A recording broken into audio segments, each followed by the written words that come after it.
Teny sotramasina tsika soravana.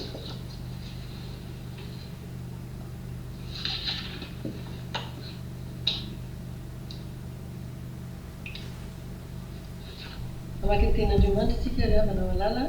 Sokafy mba hivonareo amin'ny asan'ny apôstôly toko faharoa, asan'ny apôstôly toko faharoa, andiny faharoa amby efapolo ka hatramin'ny fahafito amby efapolo.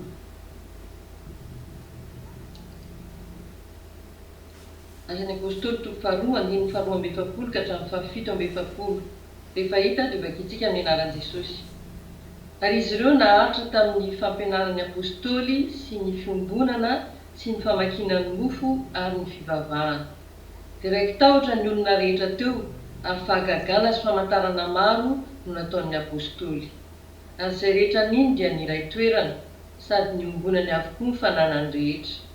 Ary namidiny ny taniny sy ny fananany ka nozarainy tamin'izy rehetra arak'izay nilainy avy. Ary dia niraisaina isan'andro izy ka nazotona keo an-kianjan'ny tempoly ary namaky mofo tao an-trano ka ninakanina tamin'ny fifaliana sy ny fahatsoram-po. Ideran'Andriamanitra sady nahita fity tamin'ny vahoaka rehetra. Ary ny olomonjena dia nanampy ny tompo isan'andro ho isan'ireo.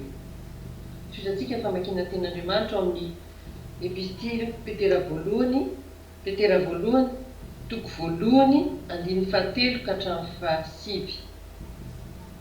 Petera voalohany, toko voalohany, andiny fahatelo ka hatramin'ny fahasivy.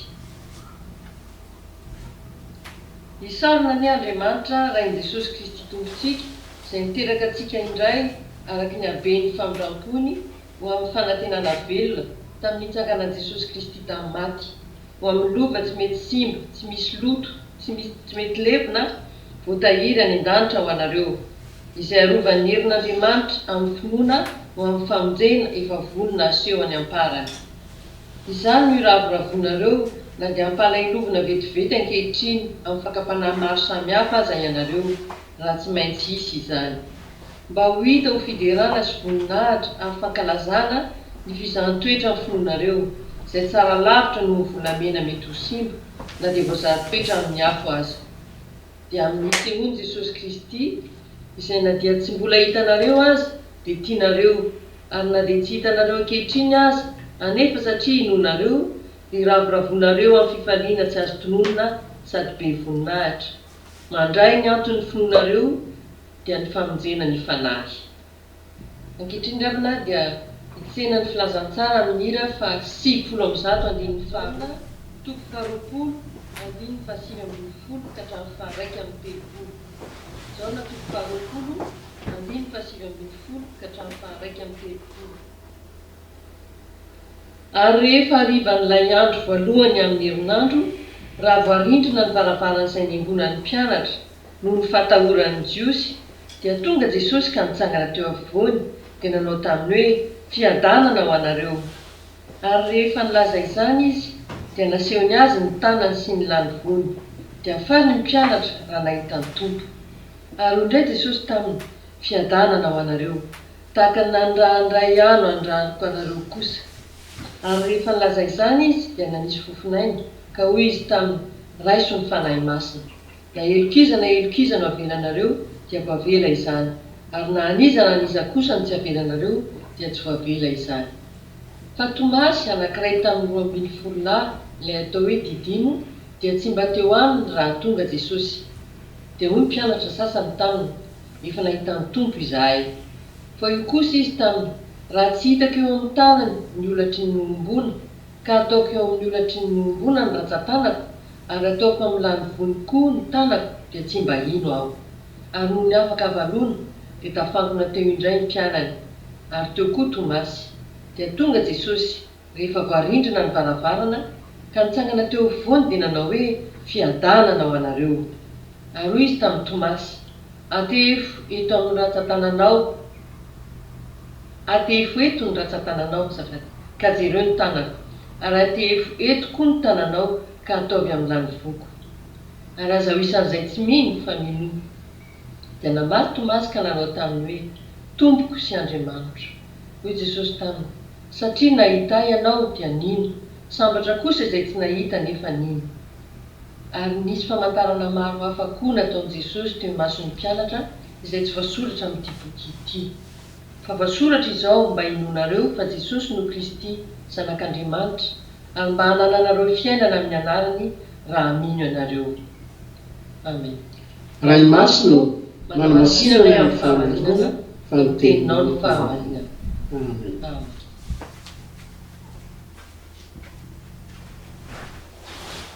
Chers frères et sœurs en Christ, le livre des Actes nous renvoie dans le temps vers l'Église dite primitive, c'est-à-dire la toute première communauté de laquelle sont issues toutes les dénominations chrétiennes que nous connaissons aujourd'hui, dont bien évidemment la nôtre.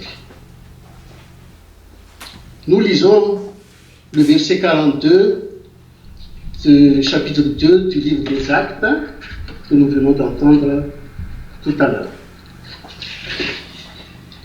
Au nom de Jésus, il persévérait dans l'enseignement des apôtres, dans la communion fraternelle, dans la fraction du pain et dans les prières. Ce verset nous donne tout de suite, frères et sœurs, les 4 caractéristiques principales d'une Église en bonne santé. Tout d'abord, l'enseignement des apôtres. Les apôtres en question étaient les 12 qui avaient été choisis parmi d'innombrables disciples de Jésus. Et dans Actes chapitre 1, c'est un certain Matthias qui a succédé à Judas pour que le nombre de 12 soit maintenu en quelque sorte. En tout cas, 11 d'entre eux se formaient aux pieds du Seigneur Jésus 3 ans durant. Non seulement ils ont reçu régulièrement de l'enseignement de la part de leur maître, mais ils étaient aussi témoins de la vie de Jésus, une vie d'humilité qui faisait bien la beauté de sa sainteté, au vu et au su de tous les disciples. Par ailleurs, le Seigneur Jésus leur était aussi un modèle dans sa relation personnelle avec le Père. C'était à ces disciples-là, ou à ces apôtres-là, que Jésus s'est adressé au verset 16 de Jean chapitre 15 en disant « Je vous ai choisi afin que vous alliez, que vous portiez du fruit et que votre fruit demeure. »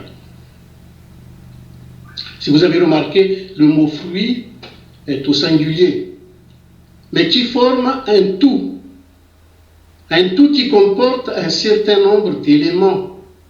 Ce que nous lisons dans Galates 5 au verset 22, un verset assez connu, le fruit de l'esprit est amour, joie, paix, patience, bonté, bienveillance, fidélité, douceur et maîtrise de soi.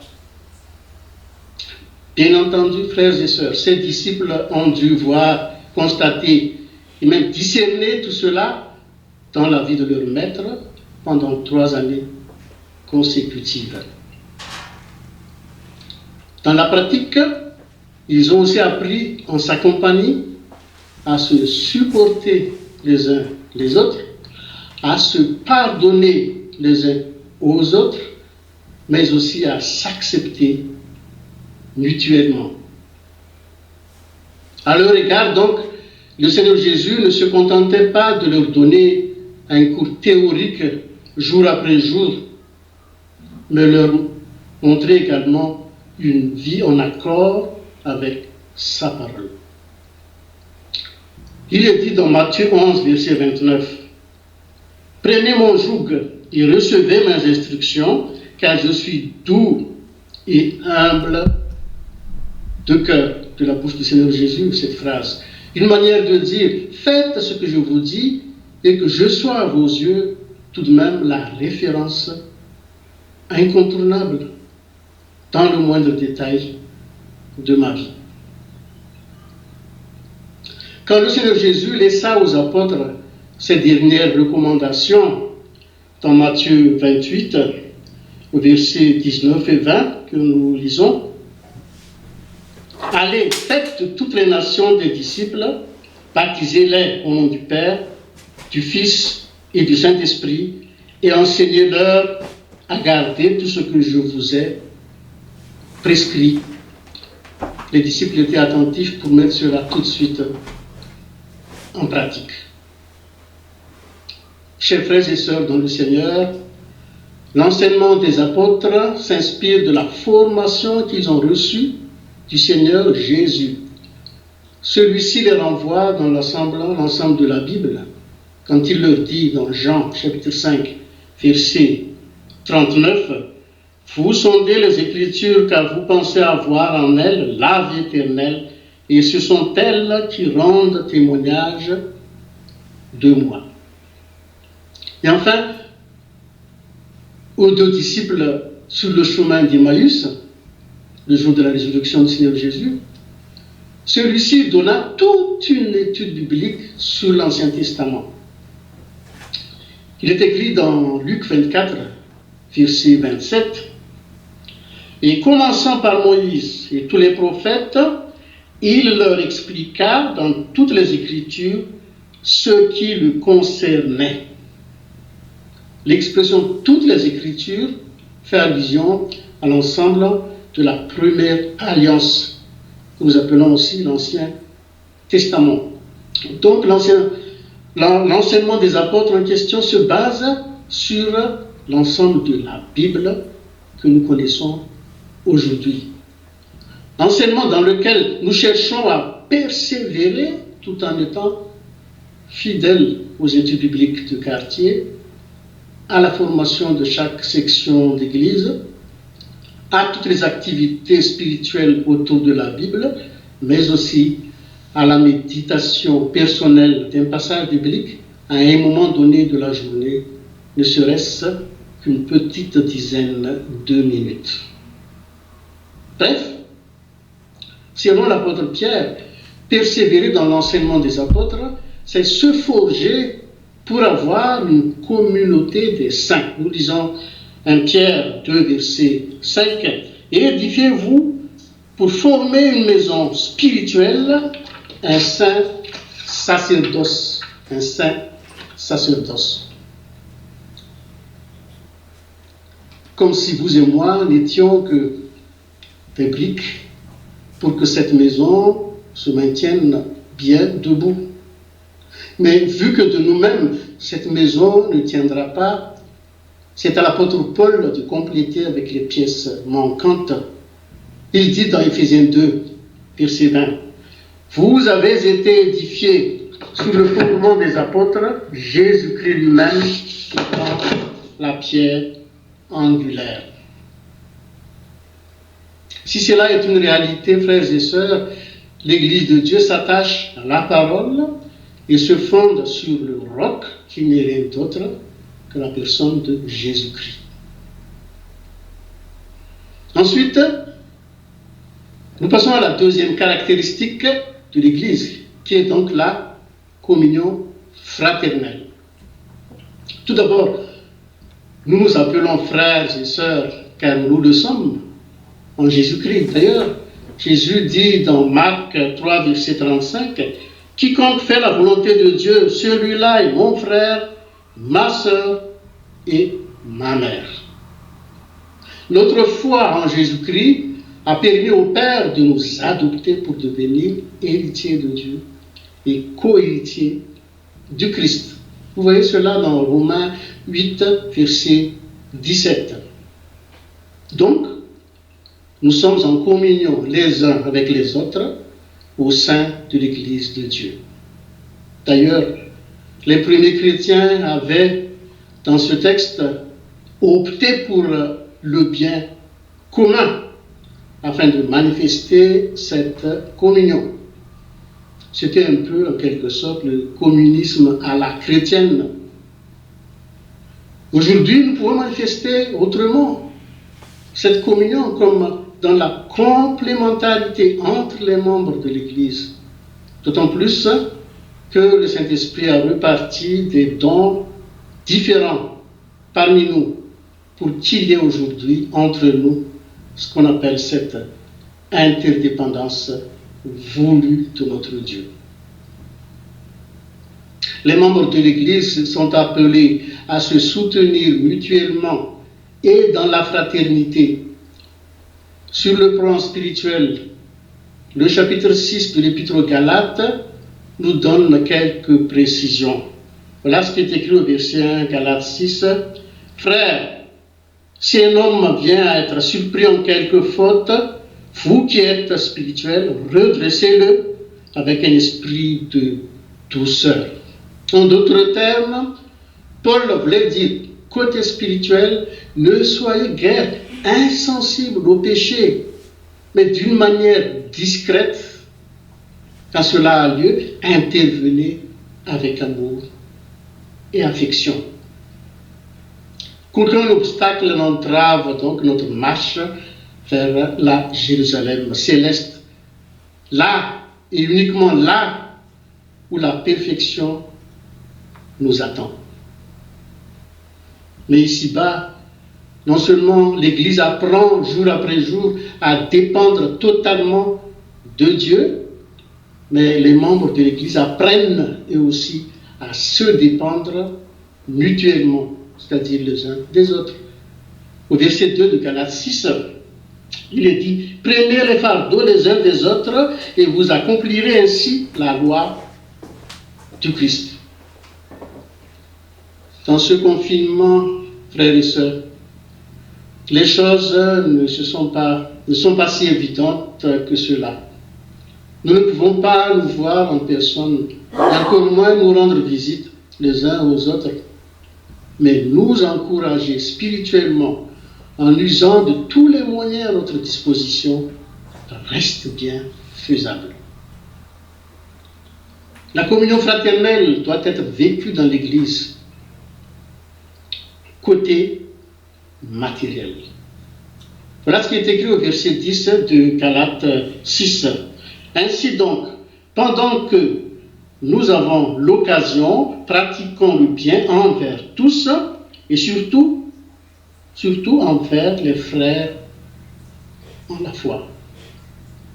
Autrement traduit, travaillons pour le bien de tous, en priorité envers nos frères et sœurs dans le Seigneur, dans la mesure du possible.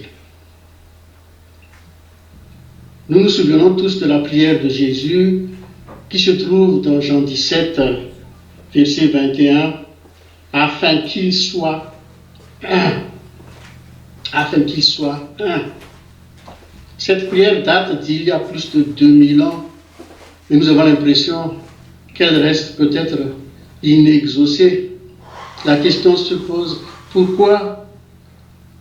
Peut-être car la plupart d'entre nous conçoivent l'unité seulement sur la forme extérieure, du genre, dans l'unité des chrétiens, il n'y a plus qu'une seule dénomination au monde avec les mêmes rites, la même liturgie, les mêmes traditions et que sais-je encore. Je me demande si nous ne sommes pas en train de rêver en pensant à tout cela. Ne serait-ce que pour voir ce qui se passe dans notre propre pays, à Madagascar, les deux principales églises protestantes se rapprochent tant bien que mal depuis près de 160 ans, mais n'arrivent manifestement pas à fusionner. Notre Dieu tolère ce genre de choses, d'autant plus que l'unité des chrétiens réside plutôt dans la communion fraternelle au sein de chaque église locale. La troisième caractéristique de l'Église, selon notre verset, c'est la fraction du pain. Il est question aussi de l'Eucharistie ou encore de la Sainte Seine, des appellations différentes selon les milieux. Dans Luc chapitre 24, après sa résurrection, le Seigneur Jésus partageait avec 2 disciples le chemin vers Emmaüs. Et une fois arrivé à destination, Voilà ce qui est écrit au verset 30 de Luc 24. Pendant qu'ils étaient à table, il prit le pain, dit la bénédiction, puis il le rompit et le leur donna. Alors leurs yeux s'ouvrirent et ils le reconnurent. Voyez-vous, c'était à la fraction du pain que le Seigneur ressuscité se fait connaître. Et s'il nous demande de le faire, de le répéter, chaque fois que nous sommes ensemble en souvenir de lui, c'est parce que c'est lui la pierre angulaire de l'Église, sa raison d'être. Pendant la Sainte Seine, donc, il nous invite à oublier notre religion, notre confession ou dénomination, voire même notre famille ecclésiastique, autrement dit l'assemblée d'église à laquelle nous appartenons, mais aussi la section dont nous sommes membres, afin de nous concentrer sur sa personne. Il est question d'une personne qui s'appelle Jésus-Christ, derrière laquelle nous marchons vers la Jérusalem nouvelle. D'ailleurs, nous avons une autre appellation de la Sainte Seine qui est aussi la communion. Cet acte d'obéissance unit tous les enfants de Dieu du monde entier autour du Seigneur Jésus-Christ et de son sacrifice sur la croix. C'est le geste qui remet en surface à chaque fois que nous le faisons Christ mort pour nos péchés et ressuscité pour que nous ayons la vie. Et si nous avons réellement cette nouveauté de vie en Christ, nous pouvons dire, comme l'apôtre Paul, dans 1 Corinthiens 15, verset 10, « Par la grâce de Dieu, je suis ce que je suis. » Bref, si nous sommes ce que nous sommes, une vie d'église y est pour quelque chose, frères et sœurs. Et la fraction du pain, appelée aussi la Sainte Seine, nous donne un regard contemplatif vers la croix du Seigneur Jésus, selon qu'il est écrit dans Éphésiens 1, verset 7. En lui, nous avons la rédemption par son sang, le pardon du péché, selon la richesse de sa grâce. Et enfin, en quatrième position, nous avons donc comme caractéristique d'une église grandissante la prière.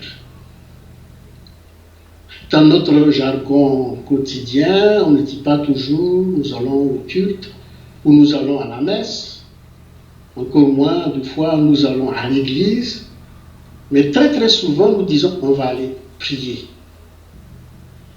Il faut admettre que c'est peut-être la raison principale de notre mouvement vers l'église le dimanche. Mais cela n'empêche pas que nous ayons aussi une vie de prière à la maison, en famille, mais encore dans nos couples, chose si utile. Et même chacun de nous a besoin d'être tout seul avec Dieu pour se recueillir, pour prier en toute intimité. Voici ce que dit Matthieu 6, verset 6. « Mais toi, quand tu pries, entre dans ta chambre, ferme ta porte et prie ton Père qui est dans le lieu secret. Et ton Père qui voit dans le lieu secret te le rendra. » Ça, c'est la prière plutôt personnelle. Mais dans le cadre de l'Église, frères et sœurs, si la prière a bien sa place dans chacune de nos sections vivantes, et qu'une veillée de prière se maintient périodiquement à l'échelle de toute l'Église, comme dans chacune des cellules de quartier, nous arrivons à avoir un moment de prière en parallèle avec l'étude biblique, une sorte de défense immunitaire se renforce dans le corps de l'Église contre les virus spirituels qui cherchent à la paralyser. Une Église qui prie beaucoup ne perd pas son temps, mais puise toute sa force en celui qui s'est livré lui-même pour elle. En plus, dans une vie de prière intense, l'Église expérimente aussi la victoire. Dans le livre des Actes, quand Hérode prenait plaisir à mettre l'apôtre Pierre en détention sans aucune raison, Acte 12, verset 5 nous dit, « Sans relâche, la prière montait de l'Église vers Dieu pour lui, c'est-à-dire en faveur de Pierre et de sa situation. »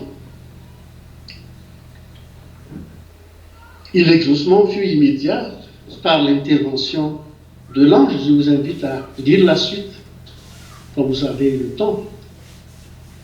Dieu peut en décider ainsi, comme il peut nous faire attendre aussi dans sa souveraineté, afin d'éprouver notre patience. Mais en tout cas, il nous exauce toujours à son temps. Et si certains exaucements peuvent nous surprendre, voire un peu contraires à nos attentes, sachant que Dieu a toujours sa raison, et une raison toujours en notre faveur. À lui seul soit la gloire. Et à chacun de nous qui entend cette prédication de réaliser qu'une vie d'église grandissante est non seulement utile, nécessaire, mais aussi vitale sur cette terre passagère, avant que nous franchissions vraiment le pas du côté spirituel à la mort. Une mort qui est déjà vaincue. Amen. Alltså, vi måste explica så.